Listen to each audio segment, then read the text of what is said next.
Hello అందరికీ happy independence day. ఈరోజు independence day కదా, అందుకోసమని స్పెషల్గా ముంబై కరాచీ హల్వా చేయాలనుకున్నాను. ఆ రెసిపీ అలాగే ఈ వీడియో చూసే ముందర నా ఛానల్ సబ్స్క్రైబ్ చేసుకోండి. ఫస్ట్గానే ఒక బౌల్ తీసుకొని ఒక కప్పుతోని కప్పుడు కార్న్ఫ్లవర్ తీసుకొని కొంచెం అదే కప్పుతోని వాటర్ వేసుకోవాలి. కప్పున్నర వాటర్ వేసుకొని బాగా కలుపుకోవాలి. ఉండలు లేకుండా అలా కలుపుతూ బాగా కరిగించుకోవాలి. ఎక్కడ ఉండలు అవసరం ఉండకుండా చూసుకొని బాగా కరిగించుకోండి. మళ్ళీ స్టవ్ ఆన్ చేసుకొని పెనం పెట్టుకొని ఆ కప్పుతోనే కప్పున్నర షుగర్ తీసుకొని వేసుకోవాలి. వాటర్ కప్పు వాటర్ వేసుకుంటే సరిపోద్ది, కప్పున్నర అవసరం లేదు. కప్పు వాటర్ వేసుకొని అలాగే మీడియంలో ఉంచుకొని అలా పంచదార కరిగినంత వరకు అలా కలుపుకొని ఉండాలి. పంచదార పాకం అవసరం లేదండి, అలా కలిపితే చాలు. అది పాకం రావాల్సిన లేదు, కలుపుకుంటూ అది కరిగింది కదండి, కరిగింది చూడండి. కరిగిన తర్వాత ఇప్పుడు కార్న్ఫ్లవర్ అనేది పక్కన పెట్టుకోం కదా, అది ఇంకోసారి మళ్ళీ కలుపుకొని బాగా అందులో వేసుకోవాలండి. ఆ పంచదారంలోన వేసుకొని బాగా కలుపుకోవాలి. మీడియంలో ఉంచుకొని కలుపుకోండి. హైలో ఉంచితే వేగంగా మాడిపోద్ది, మీడియంలో ఉంచుకుంటే స్లోగా అవుద్ది. కానీ ఈ ప్రాసెస్ చాలా సింపుల్ ఇంగ్రీడియంట్సే కానీ టైం మాత్రం చాలా పడుతుందండి. అది మీడియంలో లోలోనే ఉంచుకొని చేసుకుంటే అలాగా కలుపుతూ ఉండాలండి. అది మాత్రం కలుపుతూ చేసుకోవాలి. అలా కరిగింది చూడండి, అంత బాగా కరిగింది కదా. ఇలా కరిగిన దానికి 3 స్పూన్లు గీ వేసుకోవాలి. నేనైతే నెయ్యి 3 స్పూన్లు వేసుకోయాను. పెనానికి మాత్రం అది అంటకుండా ఉన్నంత వరకు వేసుకోవాలి. అది అంటలేనప్పుడు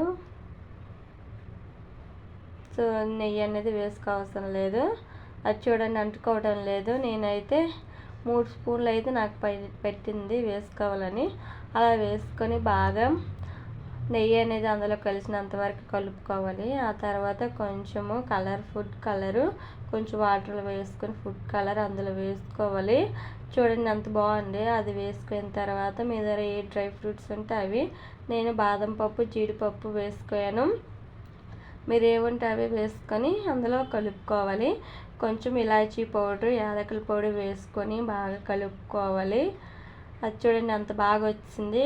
ఒక 10 నిమిషాల వరకు అలా కలుపుకుంటూ చేసుకోవాలి. ఇంకో ప్లేట్లోన కొంచెం నెయ్యి అప్లై చేస్తూ, ఇప్పుడు నేను పామాను కదండి, అదే విధంగా అందులోన కొంచెం స్పూన్తోని నెయ్యితోని అప్లై చేసుకోవాలి ప్లేట్ కాడ. అది చల్లారక ముందే వేసుకోవాలి ప్లేట్లోన.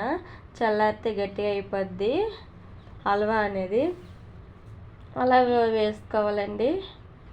చాలా సింపుల్గా ఉంటుంది కానీ కొంచెం టైం పడుతుంది హల్వా అనేది. చూడండి ఎంత బాగుందో కదా.